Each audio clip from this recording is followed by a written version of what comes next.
Hey guys, what's going on? It's your boy Fallen here for Sputnik Entertainment, and I'm talking to you once again about the Bird ES1-300 electric scooters. Now, I'm lucky enough that a lot of you have seen my videos on the scooter, and I also get a lot of questions about it, and a lot of them are repeat questions that I've seen across a couple of videos. And in this video, I wanted to combine these questions as a resource for you guys to use.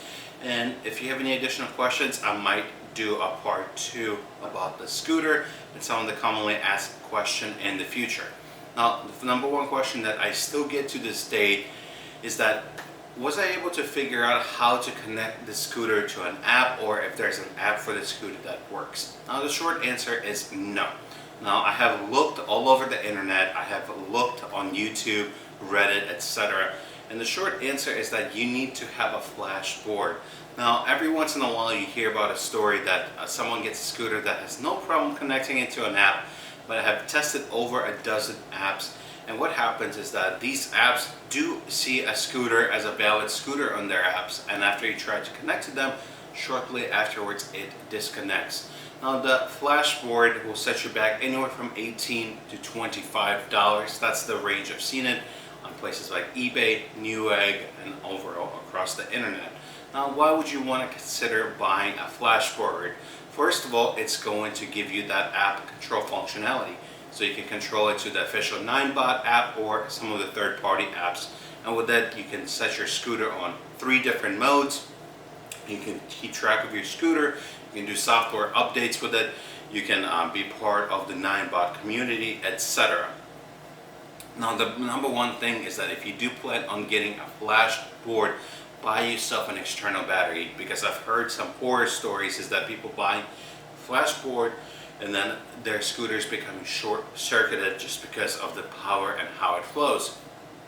Now, I'm not sure if that would be the case for you, but I definitely recommend buying yourself an external battery. It's either the Ninebot battery, or there's a couple of third-party manufacturers and tutorials out there. I'm not going to give you which way you should go. If you guys want to check out my external battery review, I'll leave a link in the description for that video. I definitely think it's worth the money, even though it's a little bit pricey.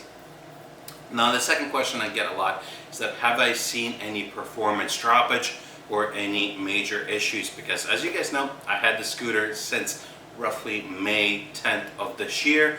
So it's been a few months, to say the least. I put in hundreds of miles on the scooter. I have traveled with the scooter. I have put it through all sorts of weather conditions, wet, dry, heat, etc. It's been beat up on buses. I've carried it around the city. And I'll give you my answer, which is no. I think this is a very sturdy piece of equipment.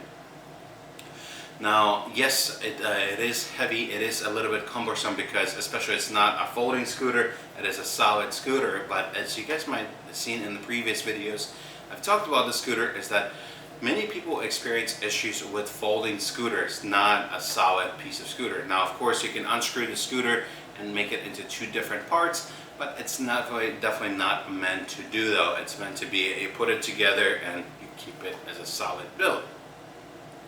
Now, the final question that I get is that, do I still think it is the most price-effective scooter on the market, especially where it falls under the $400 price range?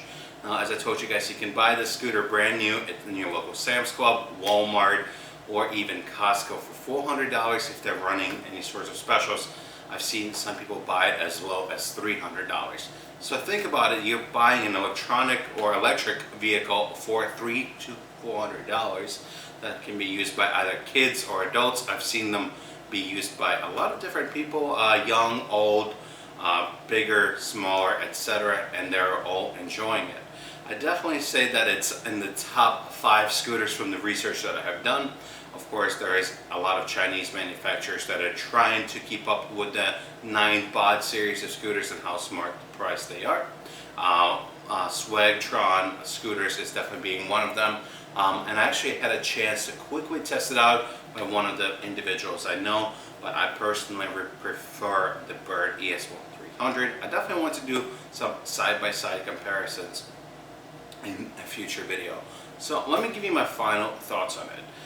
is that this is an easy beginner scooter, as I have talked about in the previous videos. I have never been on a scooter in over a decade before purchasing the scooter, especially being 30 years old now when I purchased it.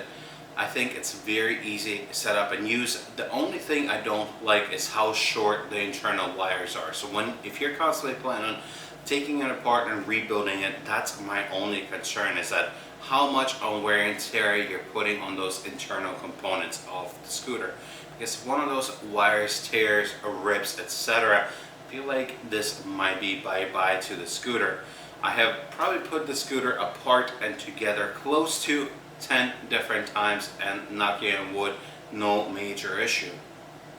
But we'll definitely see as the weather and the seasons transition out here on the east coast of the United States.